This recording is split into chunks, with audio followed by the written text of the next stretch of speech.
Jaga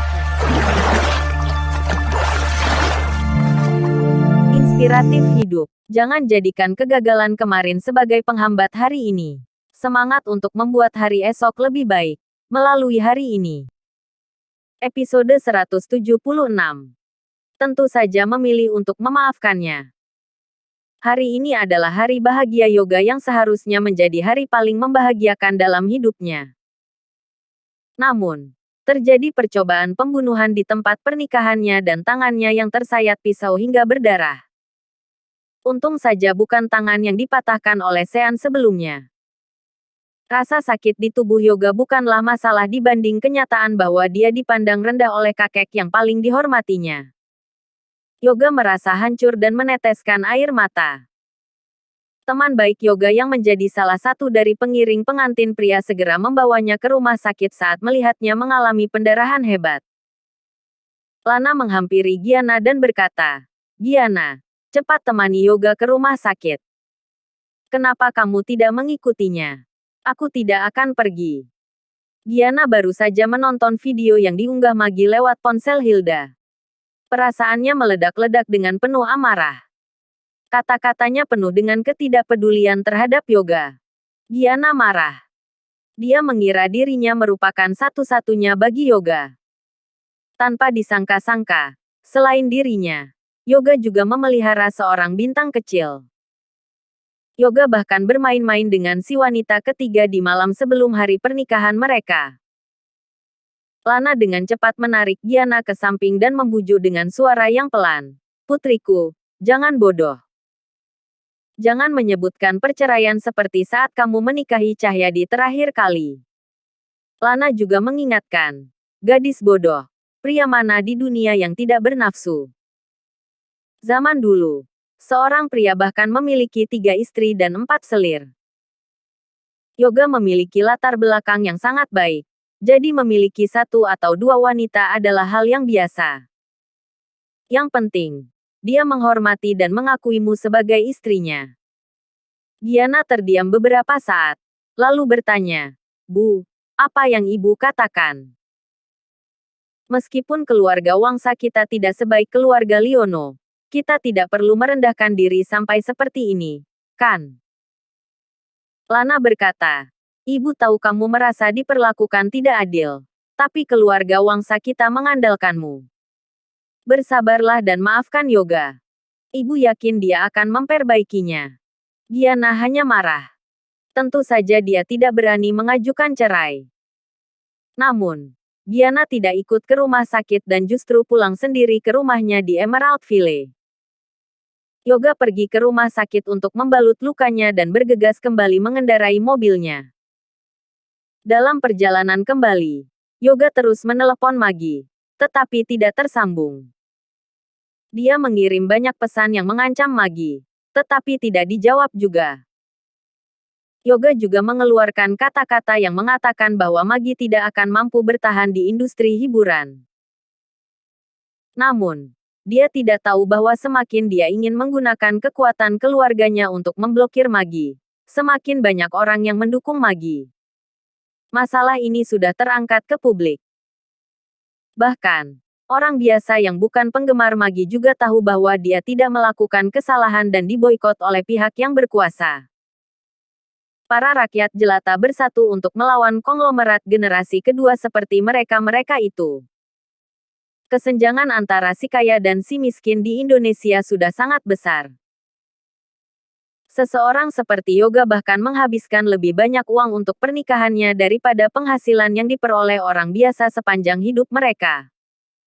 Padahal, mereka hidup di bawah langit yang sama. Tentu saja orang-orang biasa membenci konglomerat generasi kedua seperti Yoga. Jadi, tidak akan mudah bagi Yoga jika ingin memboikot Maggie. Selain itu, Maggie juga sudah mendapatkan rumah dari Sean sehingga dia juga sudah tidak peduli meskipun tidak bisa mendapatkan pekerjaan. Yoga pulang ke rumah dengan membawa sebuket besar mawar merah di tangannya yang diperban. Ketika memasuki kamar, dia mendapati Gianna sedang duduk di tempat tidur dengan ekspresi sedih dan wajah yang basah karena air mata, seolah-olah baru saja menangis. Yoga menyerahkan buket mawar itu pada Giana. Namun wanita itu langsung menjatuhkannya ke lantai. Yoga berlutut di depan Giana dan memohon. Istriku, aku salah. Tolong maafkan aku. Yoga bukan orang yang suka merendah. Bahkan dalam beberapa hubungan terakhirnya, hanya wanita yang berlutut padanya. Sementara dia tidak pernah berlutut untuk wanita. Dalam kapasitasnya sebagai tuan muda keluarga Liono, Yoga tidak perlu butuh bertindak seperti itu. Kali ini, tidak dengan pernikahannya dan Giana. Dia masih harus bergantung pada Giana dan anak di perut wanita itu untuk melindungi dirinya. Dia bahkan memiliki rencana tidak bermoral untuk 15 tahun ke depan. Jadi, dia harus membujuk Giana. Giana memandang Yoga dengan marah dan memaki. Yoga, ternyata kebaikanmu selama ini padaku hanyalah kebohongan. Kamu bahkan memiliki simpanan seorang bintang kecil seperti itu. Aku sudah salah karena mempercayaimu. Giana melemparkan bantal ke kepala Yoga. Yoga juga tidak menghindar. Aku bajingan. Aku binatang. Kamu boleh memukulku dan memarahiku. Asalkan kamu bisa memaafkanku. Jawab Yoga. Istriku. Kemarin aku bertemu dengannya hanya untuk menyelesaikan hubunganku dengannya dan tidak ingin menemuinya lagi seumur hidupku. Dia mengamuk karena merasa sudah dipermalukan. Itu sebabnya dia berbuat seperti ini padaku. Giana. Aku berjanji. Aku tidak akan pernah menyentuh wanita lain di masa depan. Yoga memohon begitu lama pada Giana. Giana juga tidak berniat untuk secara tegas menceraikan Yoga. Ditambah lagi dengan tekanan dari keluarga Wangsa, maka dia hanya bisa memaafkan Yoga. Namun, meskipun dia memaafkan Yoga, cintanya pada Yoga telah sangat berkurang. Selain itu, sesudah dikecewakan Yoga, Giana memikirkan Sean lagi. Pada saat yang sama, ketika acara pernikahan Yoga dalam kekacauan dan hubungannya dengan Giana rusak, Cynthia diam-diam datang ke gedung Best Express yang merupakan perusahaan pengiriman paket kilat terbesar kedua di Indonesia. Cynthia hendak melamar untuk sebuah posisi di sini. Orang-orang setingkat Cynthia biasanya tidak perlu bertemu dengan bagian personalia dan bisa bertemu langsung dengan presiden direktur atau wakilnya. Karena Presiden Direktur Best Express sedang tidak berada di Banten. Kali ini Cynthia membuat janji dengan Wenardi Hendarto selaku Wakil Presiden Direktur. Sebelum Cynthia dan Wenardi bertemu, Wakil Presiden Direktur perusahaan Best Express lainnya, Anthony Tantra, yang juga menjabat sebagai Sekretaris Dewan Direksi, diam-diam menghubungi Yoga di kantornya. Yoga, Paman Anthony. Keduanya memiliki hubungan dekat karena Anthony meninggalkan secepat kilat ekspres dan berada di bawah naungan kakek Yoga.